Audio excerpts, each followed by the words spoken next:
കൺചിമ്മി തുറക്കുന്ന വേഗത്തിൽ കംസൻ കരാള രൂപമാർജിച്ചപ്പോൾ ദേവകിയിലെ മാതൃത്വം വിതുമ്പിപ്പോയി. സ്നേഹവായ്പിൻ്റെ നനുത്ത സ്പർശം അവൾക്ക് സമ്മാനിച്ച ആ ജ്യേഷ്ഠകരങ്ങളാൽ തന്നെ അവൾ പെറ്റ പൊന്നോമനകൾ ബലിമൃഗങ്ങളാക്കപ്പെടുകയായി. ദേവനിശ്ചയങ്ങളെന്നോർത്ത് എത്ര സഹിക്കാനാകും ഒരമ്മയ്ക്ക്?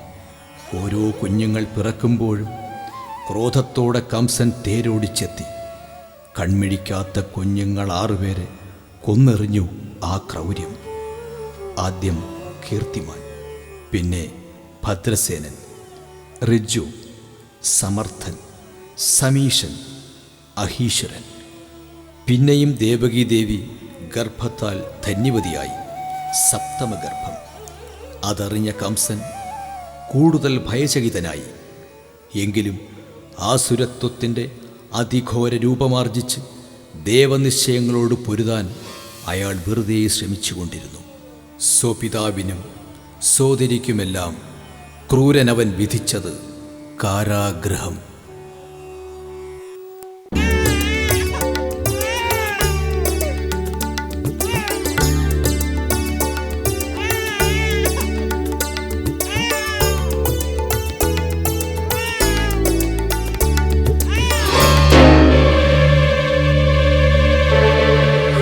എന്റെ കുഞ്ഞ്, എന്റെ കുഞ്ഞ്, എന്റെ കുഞ്ഞെവിടെ?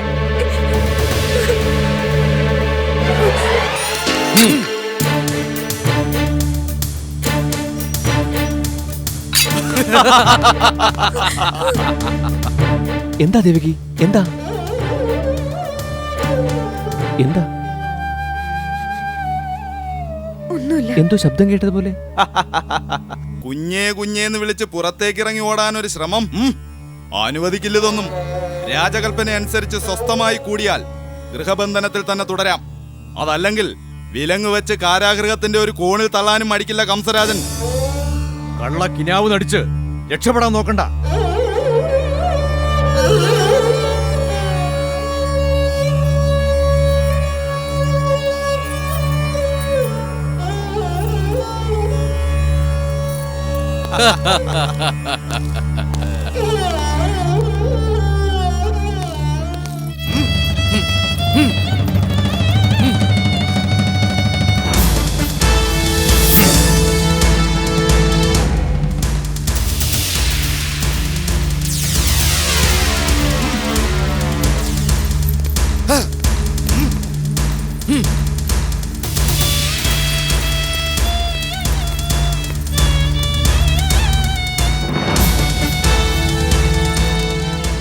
സ്വാഗതം. ഉഗ്രസേന മഹാരാജാവിന് സ്വാഗതം. മധുരാപുരിയുടെ മഹാരാജാവായിരുന്ന മഹാമനുഷ്യൻ, അങ്ങേക്ക് പുതിയ രാജാവിന്റെ വക ഒരു സമ്മാനം കൂടെ. കൈകൾക്കൊരാഭരണം. അത് നൽകാനാണ് ക്ഷണിച്ചത്. പിന്നെ അതെന്തിനാണെന്നറിയാമോ? സ്വയം ഒരു കൊലക്കയറി ഇരന്നു വാങ്ങാൻ. നമ്മുടെ സഭയിൽ നിന്നുകൊണ്ട് നമ്മോട് ധിക്കാരം പറയുന്നു. ഇതാരുടെ സഭയാണെന്നറിയാൻ ജനഹിതത്തിന് ചെവിയോർത്താൽ മതി. അത് പറഞ്ഞു നടന്നിരുന്ന നാവുകൾ അരിഞ്ഞു വീഴ്ത്തപ്പെട്ടത് അറിഞ്ഞില്ലേ ഭവാൻ? അരിഞ്ഞു വീഴ്ത്തപ്പെടുന്ന ഓരോ നാവിൽ നിന്നും 1000 നാവുകൾ ഉയർത്തെഴുന്നേൽക്കും. അതാണ് നാം പഠിച്ച രാജ്യതന്ത്രം. ഒരു മഹാരാഷ്ട്രതന്ത്രജ്ഞൻ. എന്നിട്ട് എവിടെ ഇരുന്ന സിംഹാസനം, ഏന്തിയ ചെങ്കോൽ, പിടിച്ച ഉടവാൾ? അതിനുത്തരം നാം പറയുന്നത് എന്തിന്? നമുക്കിപ്പോൾ ഒന്ന് മാത്രം അറിഞ്ഞാൽ മതി. നമ്മെ എന്തിന് വീട്ടുതടങ്കലിലാക്കി? രാജ്യരക്ഷയ്ക്ക്. അതെ, രാജ്യരക്ഷയ്ക്ക് ഒരു കരുതൽ തടവ്. കാരണമുണ്ട്.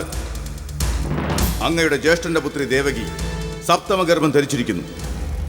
7ാമന്റെ വരവായി. ഒന്നുകിൽ അവൻ തന്നെ 8ാമൻ, അതല്ലെങ്കിൽ 8ാമൻ ഇനി കാലമേറെയില്ല. അപ്പോൾ ഭയമുണ്ട്.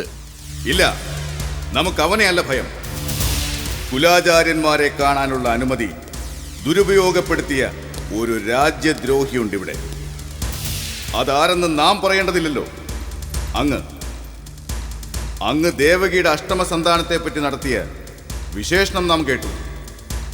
യാദവകുലത്തിന്റെ രക്ഷകൻ. മനസ്സിൽ അതാണ് ആഗ്രഹമെന്ന് നമുക്കറിയാം. പുത്രമരണം കാത്തിരിക്കുന്ന ഒരു നീച പിതാവ്. ആ കാത്തിരിപ്പ് രാജകീയ സുഖസൗകര്യങ്ങൾ അനുഭവിച്ചുകൊണ്ട് വേണ്ട. ഇന്നു മുതൽ വാസം കാരാഗൃഹത്തിൽ. ചങ്ങല കൈകൾക്ക് മാത്രമല്ല, കാലുകൾക്കും.